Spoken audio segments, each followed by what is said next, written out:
آج ہم پہنچیں گے اس جگہ تک انشاءاللہ جہاں نبی کے وسلم کی اللہ تعالیٰ سے ملاقات ہوئی، اور اگلی دفعہ پھر نبی کے وسلم کا واپس نیچے آنے کا سفر پچھلی دفعہ کے خلاصے سے شروع کرتے ہیں ہمیشہ کی طرح۔ ہم نے پچھلی دفعہ اس بارے میں بات کی تھی کہ اللہ تعالیٰ نے نبی کے وسلم کو مکہ شریف سے، مسجد الحرام سے بیت المقدس یعنی مسجد الاقصی تک کا سفر کروایا۔ اس سفر کا نام ہے الاسراء۔ ہم نے اس کی بھی تفصیل دیکھی تھی کہ سیر سے اس کا کیا تعلق ہے، اسراء اسے کیوں کہتے ہیں، اور اللہ رب العزت کی مشیت سے نبی کے وسلم کا عروج ہوا، عرجہ یعنی اوپر کی طرف گئے، جسے معراج کہا جاتا ہے۔ اس بارے میں بھی بات کی تھی کہ مختلف آسمانوں میں نبی کے وسلم کی ملاقات مختلف انبیاء سے کروائی گئی۔ اس کے پیچھے کیا حکمت ہو سکتی ہے، ہم نے تھوڑا سا وقت اس پہ بھی گزارا تھا۔ جب نبی کے وسلم چھٹے ساتویں آسمان پر پہنچ گئے تو اس وقت وہاں پر تقریباً جا کے ہم نے منقطع کیا تھا اپنی پچھلی ڈسکشن۔ آج کی ابتدا میں کروں گا سورۃ النجم سے۔ یہ سورۃ النجم کی ابتدائی 18 آیات ہے، منقطع نہیں ہے، رب کے ساتھ شروع سے پہلی آیت سے لے کے 18ویں آیت تک۔ میں عربی بھی کہتا جاؤں گا، ساتھ ساتھ میں اس کا ترجمہ بھی کہتا جاؤں گا جو میں اپنے ساتھ تیار کر کے لایا ہوں۔ کوشش کروں گا کہ اردو میں اس کا لفظی ترجمہ بھی بتاؤں اور ساتھ ساتھ اس کا مفہوم بھی کہتا جاؤں۔ اعوذ باللہ من الشیطان الرجیم، بسم اللہ الرحمن الرحیم، والنجم اذا ہوا۔ اللہ رب العزت قسم کھاتے ہیں ستارے کی، نجم ستارے کی، خاص ستارے کی بات ہو رہی ہے، اس کی قسم کھاتے ہیں جب وہ غروب ہوا۔ تو میں تفسیر نہیں کر رہا، میں صرف ان چیزوں کا ذکر کرنا چاہتا ہوں جس کا تعلق ہمارے واقعے سے ہے، اسراء و معراج کے، اس لیے میں اس کی تفصیل میں نہیں جاؤں گا۔ کون سا ستارہ ہے، اس کے غروب ہونے کا کیا مطلب ہے، جب موقع آئے گا انشاءاللہ تو ہم اس بارے میں بات کریں گے، لیکن اس وقت میں اس کی تفصیل میں نہیں جا رہا۔ میں صرف ساتھ ساتھ ترجمہ کرتا جا رہا ہوں کہ آپ کا یہ ساتھی نبی کے صلی اللہ علیہ وسلم، آپ کا یہ ساتھی گمراہ نہیں ہوا اور نہ ہی بہکا ہے۔ وما ينطق عن الهوى، اور نہ ہی یہ اپنی خواہش نفس سے کچھ کہتا ہے، یعنی اپنی طرف سے بنا کے کچھ کہتا ہے، کیونکہ قریش مکہ اس طرح کی باتیں کرتے ہیں۔ ان هو الا وحی یوحى، یہ جو چیز آپ کے پاس آ رہی ہے نبی کے صلی اللہ علیہ وسلم کی طرف سے، قرآن شریف جو آ رہا ہے یہ ایک وحی ہے۔ علمہ شدید القوى، یہاں پہ حضرت جبریل علیہ السلام کا ذکر ہو رہا ہے کہ بڑے طاقتور رب العزت نے جو فرشتہ بھیجا ہے نبی کے وسلم کی طرف، شدید القوى، اب اردو میں بھی مفہوم سمجھ آ رہا ہوگا، شدید قوت والا، شدید القوى، ایسا جس کے اندر کوئی نقص نہیں ہے۔ ذو مرۃ، اللہ تعالیٰ کی ایسی تخلیق ہے جس میں کوئی نقص نہیں ہے۔ ذو مرۃ فاستوى، بس وہ قائم ہوا اپنی اصلی صورت میں، بس وہ قائم ہوا۔ یہ وہ واقعہ ہے، آپ کو شاید یاد ہوگا جب ہم مکی دور کی بات کر رہے تھے، ہماری تیسری یا چوتھی نشست تھی جس میں نبی صلی اللہ علیہ وسلم کی ملاقات حضرت جبریل علیہ السلام سے اس حالت میں ہوئی، اقرا ہو چکا تھا، غار حرا میں حضرت جبریل آ چکے تھے، اے محمد آپ اللہ کے رسول ہیں۔ انہوں نے افق کی طرف دیکھا تو انہیں جبریل علیہ السلام اپنی اصل صورت میں نظر آئے۔ حضرت جبریل علیہ السلام کی اصل صورت کیا ہے، نبی کے وسلم کے ذریعے ہمیں کچھ بتایا ہے ان کی اصل صورت کے بارے میں، تو انہیں اپنی اصل صورت میں حضرت جبریل علیہ السلام نظر آئے افق کے اوپر، اس کی بات ہو رہی ہے۔ وَهُوَ بِالْأُفُقِ الْأَعْلَى، اور وہ بالا ترین افق پر تھے حضرت جبریل علیہ السلام۔ ثُمَّ دَنَا، اس کے بعد دنا کا مطلب مفہوم یہ ہوتا ہے کہ نیچے آ کے قریب آ گئے، فتدل، بہت ہی قریب آ گئے، فکان قاب قوسین او ادنا، حتیٰ کہ قوس کہتے ہیں، جیسے ہم قوس قزح کہتے ہیں نا، قوس کہتے ہیں کمان کو، دو کمانوں سے بھی کچھ کم فاصلہ رہ گیا، اتنے قریب آ گئے۔ فاوحى الى عبده ما اوحى، حضرت جبریل کے ذریعے اللہ تعالیٰ نے وحی کی وہ جو اللہ نے وحی کی، یعنی اللہ تعالیٰ نے ہمیں نہیں بتایا کہ وحی میں کیا تھا، یہ اللہ تعالیٰ کا ایک سر ہے، خفیہ بات ہے، اللہ تعالیٰ نے اپنے بندے کو کوئی وحی کی۔ ما كذب الفؤاد ما رأى، جو انہوں نے دیکھا جھوٹ نہیں بولا۔ اب یہ الفاظ کچھ ایسے ہیں، کذب الفؤاد، یہ کذب الفؤاد وہ ہوتا ہے کہ مثال کے طور پہ انسان کو غلط فہمی ہو کسی چیز کے بارے میں، اسے کہتے ہیں کذب الفؤاد، آپ اپنی طرف سے سچ کہہ رہے ہیں لیکن آپ کے دل کو غلطی ہوئی۔ اللہ تعالیٰ کہہ رہے ہیں ما کذب الفؤاد ما رأى، یعنی نبی کے وسلم کو غلط فہمی نہیں، یعنی جو انہوں نے حضرت جبریل علیہ السلام کی اصل صورت دیکھی تھی، تھوڑی دیر بعد میں آپ کو اس کے بارے میں بتاؤں گا۔ حضرت جبریل علیہ السلام کے 600 پر ہیں، ہم تصور نہیں کر سکتے کہ کتنے سالوں کا سفر ہے وہ جبریل علیہ السلام کے یہ حصہ ہے، کان سے کندھے کا حصہ، جس طریقے سے وہ بیان کر رہے ہیں ان کے دل نے جھوٹ نہیں بولا۔ افتمارونہ علی ما یری، تو تم لوگ یعنی قریش مکہ، تم لوگ جھگڑتے ہو اس چیز کے بارے میں جو نبی کریم صلی اللہ علیہ وسلم نے دیکھا. آگے اس سے اگلی آیت آپ دیکھیں، میں نے ہائی لائٹ کی ہوئی ہے، یہ ہمارے واقعے سے تعلق رکھتی ہے. وَلَقَدْ رَآهُ نَزْلَةً أُخْرَى. اور اس کو یعنی نبی کریم صلی اللہ علیہ وسلم نے حضرت جبریل علیہ السلام کو اس کے بعد دوسری دفعہ کب دیکھا؟ اپنی اصل صورت میں معراج کے واقعے میں. حضرت جبریل علیہ السلام سے نبی کریم صلی اللہ علیہ وسلم کی ملاقات ہوتی تھی. کبھی کبھی حضرت جبریل علیہ السلام انسانی شکل میں بھی آتے تھے، کبھی کبھی وہی آتی تھی کہ نبی کریم صلی اللہ علیہ وسلم کو نظر نہیں آتے تھے لیکن ان کے دل میں ان سے بات کی جاتی تھی. لیکن اصل صورت میں حضرت جبریل علیہ السلام کی اصل صورت میں نبی کریم صلی اللہ علیہ وسلم نے ان کو 2 مرتبہ دیکھا. دوسری دفعہ معراج کے واقعے، یہ دوسری دفعہ کی بات ہو رہی. عندہ کہاں دیکھا؟ عندہ سدرۃ المنتہا. ابھی میں آپ کو صرف الفاظ بتاتا ہوں سدرۃ المنتہا، کیونکہ کچھ دیر بعد تفصیل آئے گی. سدرۃ المنتہا کیا ہے؟ سدرہ کہتے ہیں، سدرہ بیری کا درخت. اگر آپ دیکھیں آج کل جو بیری کا شہد ملتا ہے اس میں بھی سدرہ لکھا ہوتا ہے. سدرۃ المنتہا. جنت المأوى. مأوى کا مطلب ہوتا ہے وہ جگہ جہاں پر سکونت پذیر ہو جائے انسان جا کے. مأوى یعنی پناہ کی جگہ، جنت المأوى. یہ وہ سدرہ ہے جس کے پاس ہے جنت المأوى. اب جنت المأوى کیا ہے؟ اس کی تفسیر میں 2 چیزیں آتی ہیں. کچھ لوگ کہتے ہیں کہ وہی جنت ہے جس میں تمام نیک روحیں جائیں گی. یہ وہ جگہ ہے جہاں شہیدوں کی روحیں اس جنت میں جانے سے پہلے رہتی ہیں. خیر ہمارا موضوع یہ نہیں ہے، اس لیے ہم اس کی تفصیل میں نہیں جا رہے آج. ڈھانپ لیا اس سدرہ کو، اس درخت نما کو ڈھانپ لیا اس کو. ما یغشا. اللہ تعالیٰ ہمیں بتا نہیں رہے کہ وہ کیا ہے. تھوڑی دیر بعد آپ کو یہ بھی انشاءاللہ ہم اس بارے میں بات کریں گے کیا وجہ ہے کہ اس کی تفصیل ہم تک نہیں پہنچی. نبی صلی اللہ علیہ وسلم کی نظر کے بارے میں بات کی جا رہی ہے کہ نبی صلی اللہ علیہ وسلم وہ دیکھ رہے تھے جو اللہ تعالیٰ نے دکھائی، یعنی جو انہیں نظر آ رہا تھا وہ اتنی زبردست چیز تھی کہ اگر کوئی عام آدمی ہوتا تو وہ آنکھیں بند کر لیتا. ما زاغ البصر. نہ نبی صلی اللہ علیہ وسلم کی نظر چونکی. وما طغى. اور نہ نبی صلی اللہ علیہ وسلم نے کسی اور طرف دیکھا. یعنی کہ آپ کو میں مثال دیتا ہوں، آپ کسی کے گھر جاتے ہیں تو ادب کی بات یہ ہے کہ آپ اپنی نظریں نیچے رکھیں. ان کے گھر اگر آپ جا کے بیٹھتے ہیں، ان کے مہمان خانے میں ان سے بات چیت ہوتی ہے، اپنی نگاہیں نیچے رکھیں اور بلا وجہ تاڑنے کی کوئی ضرورت نہیں ہے. بلکہ یہ بہت برا ادب ہے کہ اگر آپ ایسے کرتے ہیں. ایک مسلمان سے یہ توقع نہیں کہ وہ ایسے کرے گا. اور اس ادب میں نبی صلی اللہ علیہ وسلم صرف وہ چیز دیکھ رہے تھے جو اللہ تعالیٰ دکھا رہے تھے. وما طغى یعنی اللہ تعالیٰ نبی صلی اللہ علیہ وسلم کی نظر اس سے بڑھی بھی نہیں. من آیات ربہ الکبریٰ. نبی صلی اللہ علیہ وسلم کو اللہ تعالیٰ دکھا رہے تھے اپنی بڑی بڑی نشانیاں. آیات، جو لفظ آیت قرآن شریف میں استعمال ہوتا ہے، 2 قسم کی آیات ہوتی ہیں. آیات شرعیہ، آیات کونیہ وہ جو مثال کے طور پہ سورج کا چڑھنا اترنا، ہوا کا چلنا، اچھی خوشبو، اچھا کھانا، یہ تمام نشانیاں ہیں اللہ تعالیٰ کی. ان بچے کا پیدا ہونا، اگر آپ سائنس پڑھتے ہیں تو آپ اس میں جو چیزیں ڈسکور کرتے ہیں وہ تمام اللہ تعالیٰ کی آیات، نشانیاں شرعیہ. وہ آیات، وہ نشانیاں جو اللہ تعالیٰ نے اپنی قرآن شریف کی آیات کی صورت میں نازل کی. تو یہاں پر کن آیات کی بات ہو رہی ہے؟ آیات کونیہ. آپ نے اور میں نے نہ دیکھی، نہ اس زندگی میں ہم دیکھ سکتے ہیں. لیکن ابھی تھوڑی دیر بعد آپ دیکھیں گے اگر ہم، تو پھر انشاءاللہ میں اور آپ وہ چیزیں دیکھیں گے جن کا یہاں پہ ذکر کیا جا رہا ہے، یعنی جو ابھی ہم تصور بھی ان کا نہیں کر سکتے. جہاں پر ہم نے بات روکی تھی، نبی صلی اللہ علیہ وسلم 7ویں آسمان پہ تھے، ان کی ملاقات ہوئی تھی حضرت ابراہیم علیہ السلام سے. اور حضرت ابراہیم علیہ السلام ٹیک لگا کے بیٹھے بیت المعمور. بیت المعمور ہم نے کیا کہا تھا؟ بیت المعمور کیا ہے؟ آسمانوں کا کعبہ. آسمانوں کا کعبہ. تو آج اس کی تھوڑی سی تفصیل ایک دفعہ دیکھتے ہیں. قرآن شریف میں بیت المعمور کا ذکر ہے سورۃ الطور میں، اور سورۃ الطور قرآن شریف کی ان آیات، ان صورتوں میں سے ہے جن کی صوتی طاقت، اکوسٹکس، جن کی صوت، آواز جو ہے وہ انسان کے دل کو لرز دیتی ہے. اعوذ باللہ من الشیطان الرجیم، بسم اللہ الرحمن الرحیم. والطور وکتاب مسطور فی رق منشور والبیت المعمور.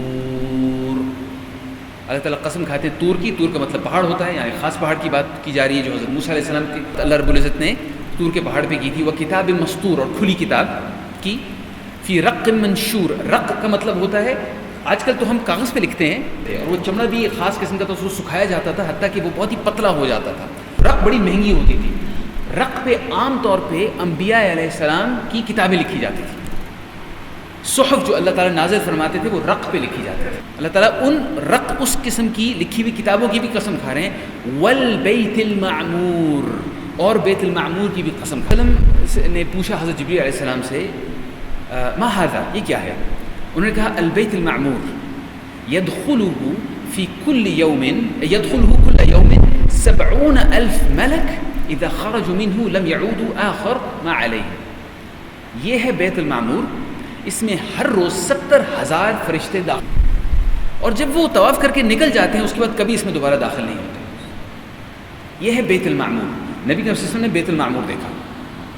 معلوم نہیں کہ اس سے پہلے اس کے بعد نبی کے وسلم کی ملاقات ہو رہی تھی حضرت موسیٰ علیہ السلام سے، حضرت عیسیٰ علیہ السلام سے اور حضرت ابراہیم علیہ السلام سے. یہ نہیں پتہ کہ کون سے آسمان پہ ہوئی تھی، تو اس لیے میں نے ترتیب میں سے یہاں پہ رکھ دیا ہے.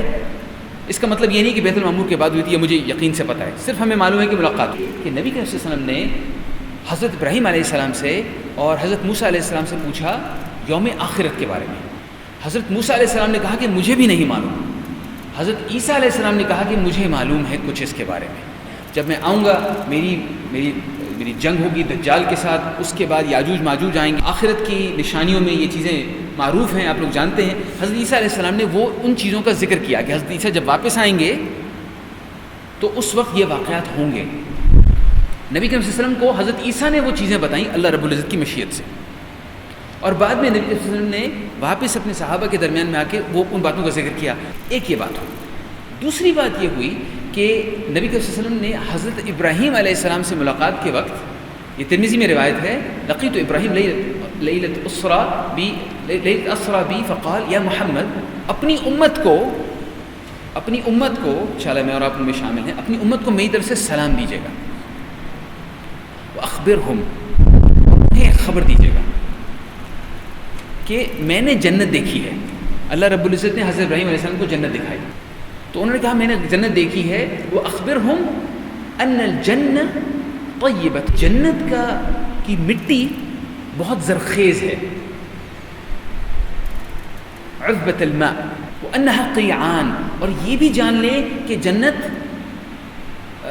قیعان کا مطلب ہے کہ اس پہ کوئی درخت کوئی نہیں ہے، چٹیل ہی اوپر کی، زرخیز ہے اور انتظار میں ہے.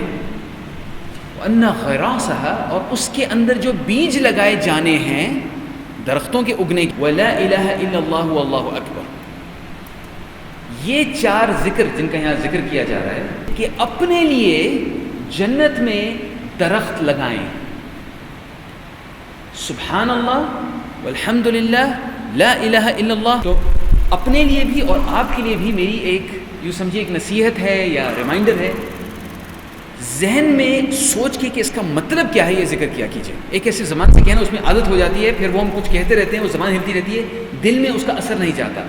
سوچ کے کہیے سبحان اللہ، پاک ہے اللہ کی ذات، الحمدللہ سب تعریف. آپ کو کوئی چیز اچھی لگتی ہے کسی کی ہوئی بھی، سب تعریف حقیقت میں تعریف اللہ کے لیے ہے.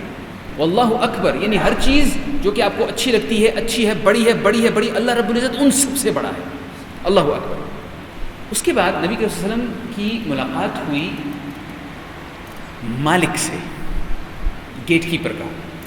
یوں سمجھیے، میں لفظ استعمال نہیں کرنا چاہتا، مفہوم اس کو کیسے کچھ ایسا ہے کہ جو داروغہ جہنم. حضرت جبریل علیہ السلام نے کہا کہ یہ مالک ہے. نبی صلی اللہ علیہ وسلم مڑے اس کی طرف اور چاہا کہ میں سلام کروں. نبی صلی اللہ علیہ وسلم کو سلام کیا. نبی صلی اللہ علیہ وسلم نے سلام کا جواب دیا. اس کے بعد نبی صلی اللہ علیہ وسلم نے حضرت جبریل علیہ السلام سے پوچھا کہ مالک نہ ہنستا تھا نہ مسکراتا تھا. تو نبی صلی اللہ علیہ وسلم نے یہ فرق محسوس کیا اور پوچھا حضرت جبریل علیہ السلام سے کہ اس کی کیا وجہ ہے. اس دن سے یہ فرشتہ پیدا کیا گیا ہے، اس وقت سے نہ ہنسا ہے نہ مسکرایا، اور ہمارے لیے بھی یہ ڈرنے کا مقام ہے. یہ وہ سدرۃ المنتہا ہے جس کا ہم نے ذکر کیا تھا. میں نے آپ کو کچھ کہا تھوڑی دیر پہلے کہ سدرہ کا رفلی مفہوم ہے بیری کا درخت.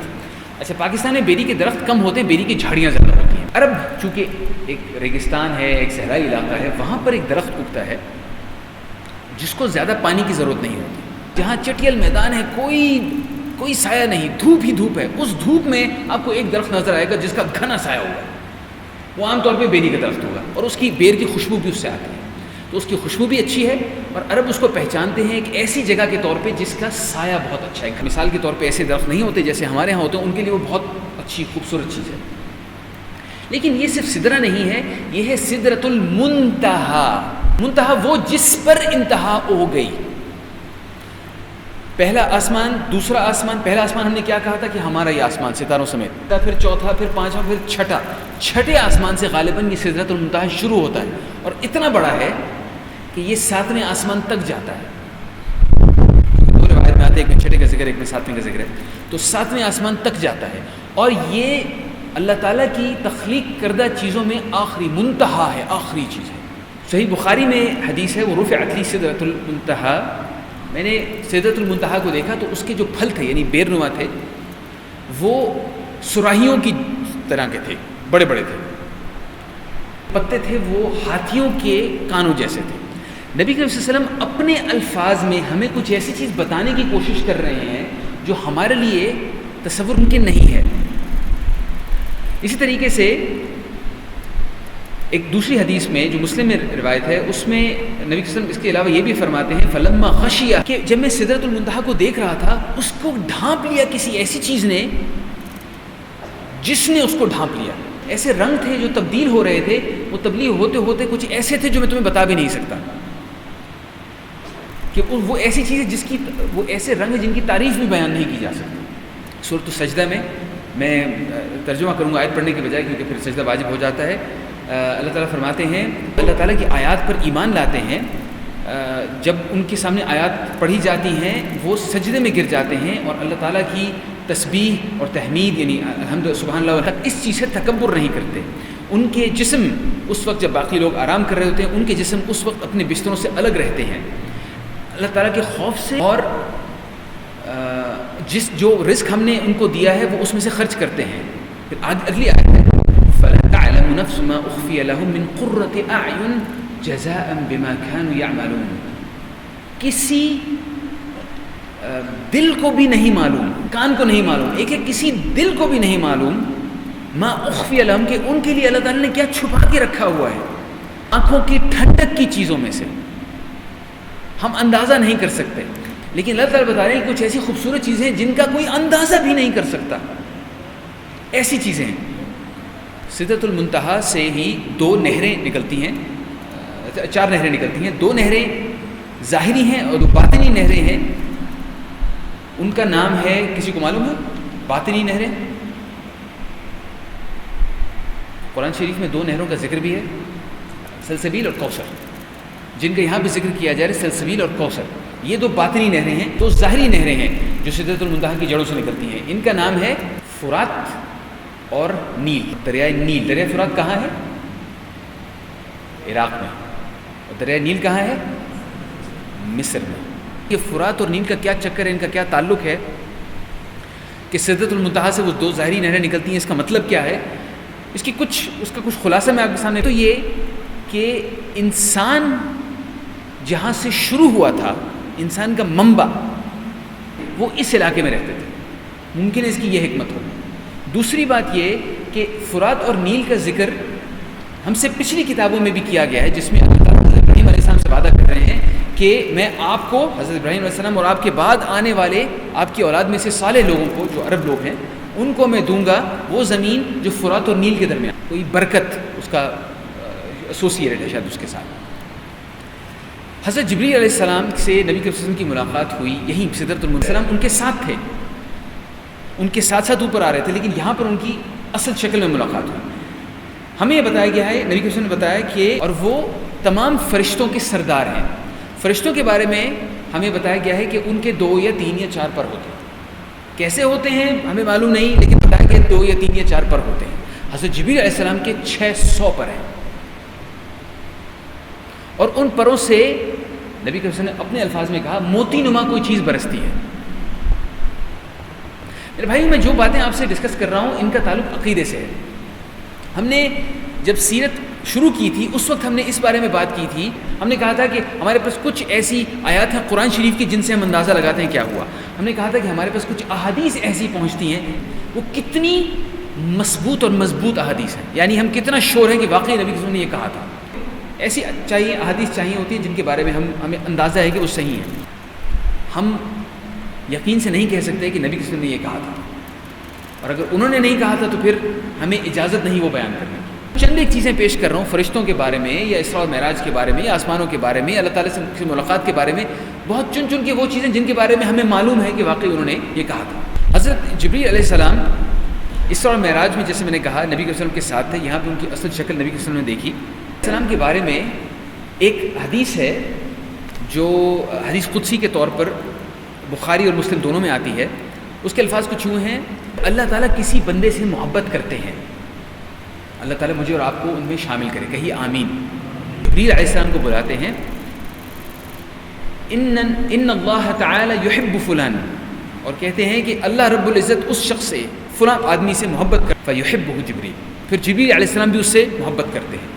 فینادی فی اہل السماء، پھر حضرت جبریل علیہ السلام منادی کر، ان اللہ یحب فلانا فاحبوہ، اللہ تعالیٰ اس شخص سے محبت کرتے ہیں، آپ سب بھی ان سے محبت کریں۔ فیحبہ اہل السماء ثم یودع له القبول فی الارض، اور پھر زمین کے لوگوں میں بھی اس شخص کی قبولیت، اس شخص کی محبت ڈال دی جاتی ہے۔ جبریل علیہ السلام کے بارے میں سورۃ التکویر میں اللہ تعالیٰ کہتے ہیں، اعوذ باللہ من الشیطان الرجیم، انہ لقول رسول کریم، اللہ تعالیٰ فرماتے ایک کریم پیغامبر، ذی قوت، یہاں پہ بھی ان کی قوت کا ذکر کیا جا رہا ہے، ذی قوت، قوت والے، عند ذی العرش مکین، امین، وما صاحبکم بمجنون وَلَقَدْ رَآهُ بِالْأُفُقِ الْمُبِينِ، نبی کریم صلی اللہ علیہ وسلم نے ان کو دیکھا افق پر، دھندلا نہیں، بالکل صاف۔ اور سب سے آخر میں سورۃ البقرہ کی ایک آیت ہے، قل، کہہ دیجئے، من کان عدوا لجبریل، جو کوئی بھی جبریل کا دشمن ہے۔ ابھی کیوں کہنے کی ضرورت پڑ رہی ہے سورۃ البقرہ میں کہ جبریل کا دشمن ہے؟ کون ہے بھائی جبریل کا دشمن؟ یہودی جبریل علیہ السلام کا دشمن ہے۔ اور یہ اس لیے آیت نازل ہوئی تھی کیونکہ نبی کے وسلم جب مدینہ گئے تھے، ان کی ملاقات یہودیوں سے، عجیب عجیب باتیں کہتے تھے کہ وہی کہیں لے جانی ہوتی تھی، جبریل علیہ السلام وہاں لے گئے، اس طرح کی باتیں وہ کہا کرتے تھے۔ تو اللہ تعالیٰ کی آیت ہے، اللہ تعالیٰ قرآن شریف میں کہہ دیجئے جو شخص بھی جبریل کا دشمن ہے، فَإِنَّهُ نَزَّلَهُ عَلَى قَلْبِكَ، بے شک اللہ تعالیٰ کی اجازت سے، مُصَدِّقًا لِمَا بَيْنَ يَدَيْهِ، اس چیز کی تصدیق کرتے ہوئے جو پہلے سے موجود ہے، وہ ہدم اور ہدایت کے ساتھ، وہ بشرا للمؤمنین، اور مومن لوگوں کے لیے اچھی خبر کے طور پہ۔ اس وقت نبی کے وسلم کو 3 چیزیں عطا کی گئیں۔ دوسری چیز جو یہاں پہ نازل کی گئی وہ تھی سورۃ البقرہ کی آخری 2 آیات جو میں نے یہاں پہ لکھی ہیں، آپ کے سامنے موجود ہیں۔ اور تیسری اللہ تعالیٰ نے نبی کے وسلم کو ایک بات بتائی کہ اس امت میں ہر شخص جو اللہ کی عبادت کرے اور شرک نہ کرے وہ جنتی ہے۔ میں واپس آتا ہوں سورۃ البقرہ کی آخری 2 آیات پر۔ یہ 2 آیات ان کے بارے میں علماء کہتے ہیں کہ ان کا ایک خاص درجہ ہے، کیونکہ ان 2 آیات کے علاوہ باقی پورا قرآن شریف حضرت جبریل لے کر نیچے آئے، لیکن یہ 2 آیات دینے کے لیے نبی کے وسلم کو اوپر بلایا گیا، تو ان میں کوئی خاص بات ہے۔ سورۃ البقرہ کی آخری 2 آیات کے حوالے سے ہمیں کچھ اور بھی احادیث ملتی ہیں۔ مثال کے طور پہ نبی کے وسلم فرماتے ہیں کہ یہ آیات پڑھتا ہے اس کے ساتھ اللہ تعالیٰ کی حفاظت ہو جاتی ہے۔ دوسری بات نبی کے وسلم نے یہ بھی فرمایا کہ جو شخص سونے سے پہلے ان 2 آیات کی تلاوت کرے وہ اس کے لیے کافی ہیں۔ اب کافی کا مفہوم ہو سکتا ہے یہ کہ تہجد اگر وہ نہ پڑھ سکے تو وہ اس کے لیے کافی ہیں، لیکن اس کے لیے کافی ہیں، تو ان کی بڑی اہمیت ہے۔ مجھے یاد ہے جب میں اسکول میں تھا تو اسمبلی کے وقت وہ یہ آخری 2 آیات پڑھایا کرتے تھے، اور ہم چھوٹے تھے تو ہمیں اندازہ نہیں تھا کہ ان کی اہمیت کیا ہے۔ تو سورت کی تمازت میں ہم نے کئی دفعہ یہ آخری 2 آیات پڑھی ہیں۔ خاص طور پہ یہ جو دعا ہے ربنا لا تؤاخذنا ان نسینا او اخطأنا، یہ کئی لوگوں نے سنی ہوگی، یہ ان آخری 2 آیات میں سے، تو یہ ان کی اہمیت ہے سونے سے پہلے، اور اس کے علاوہ بھی سورۃ البقرہ کی آخری 2 آیات۔ اب ہم آخری جو اہم چیز ہے، جو معراج کا، یوں سمجھیے کہ معراج کا جو ماحصل تھا، اللہ رب العزت کے حضور نبی کے وسلم کی پیشی، ہم وہاں پہ پہنچتے ہیں۔ الفاظ حدیث میں کچھ ایسے ہیں، ثم عرج بی، مجھے اوپر کیا گیا۔ اس سے پہلے الفاظ ہیں جبریل مجھے لے کے گئے، جبریل مجھے لے کے گئے، میں جبریل کے ساتھ گیا، یا عرج بی، ثم عرج بی، اور مجھے یہ اوپر کیا گیا۔ ایسے محسوس ہوتا ہے کہ اب جبریل علیہ السلام ان کے ساتھ نہیں تھے۔ جو آخر میں تے ہے، اس سے بھی پتہ چلتا ہے وہ اکیلے تھے۔ لمستوى اسمع فیہ صریف الاقلام، میں نے سنا قلم کے لکھنے کی آواز۔ قلموں کے لکھنے کی آواز.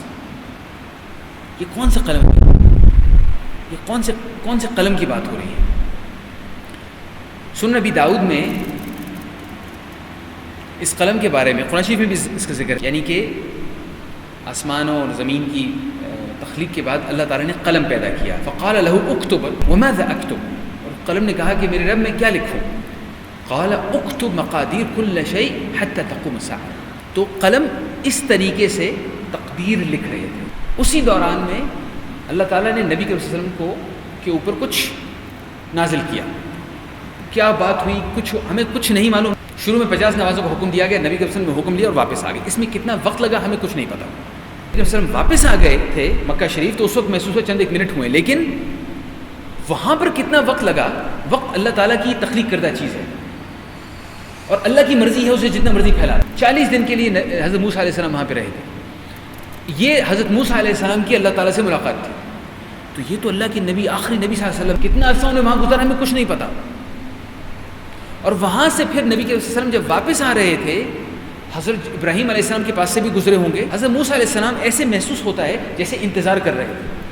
وسلم کے بارے میں بھی انتظار کر رہے تھے، کوئی نہ کوئی حکم ملا ہوگا، ان کی امت کو کوئی حکم ملا ہوگا. وہ حکم لے کر آئے تھے اور نبی کے وسلم سے حضرت موسیٰ علیہ السلام نے پوچھا کیا حکم دیا؟ فرمایا میری امت کے لیے 50 نمازوں کا حکم دیا ہے. حضرت موسیٰ علیہ السلام نے کہا کہ آپ کی امت اس بار کو اٹھا نہیں پائے گی، اس لیے کہ ان کی اپنی امت گزری ہے، وہ تجربہ کار نبی ہیں. اتنی بڑی امت تھی جس کے ساتھ اس کے نبی نے اتنا وقت گزارا، وہ بنی اسرائیل تھی. اسی لیے ہمیں بھی بہت سارے واقعے جو قرآن شریف میں بیان کیے جاتے ہیں وہ بنی اسرائیل کے ہیں. کچھ اندازہ تھا کہ انسان کیسے ہوتے ہیں. تو انہوں نے نبی کے وسلم کو تجویز دی کہ آپ جائیے اور درخواست کیجیے کہ اس میں تخفیف ہو جائے. حضرت موسیٰ علیہ السلام نے کہا تخفیف کروائیے. نبی کے وسلم واپس گئے، درخواست کی، تخفیف ہوئی، واپس آئے. کئی مرتبہ یہ ہوا، اختلاف ہے کہ ہر دفعہ کتنی تخفیف ہوئی. آخر میں 5 رہ گئے. پھر موسیٰ علیہ السلام نے کہا کہ آپ کی عمر اس بار کو بھی نہیں اٹھا سکتی، اس میں بھی تخفیف کروائیے کہ اب مجھے اپنے رب کے سامنے شرم آتی ہے. اس پر اللہ تعالیٰ نے یہ فرمایا بخاری شریف میں نے اپنا یہ فرض نافذ کر دیا. وخففت عن عبادی، اور اپنے بندوں پر ایک تخفیف کر دی. تو 50 ہی ہو گئیں لیکن پڑھنی 5.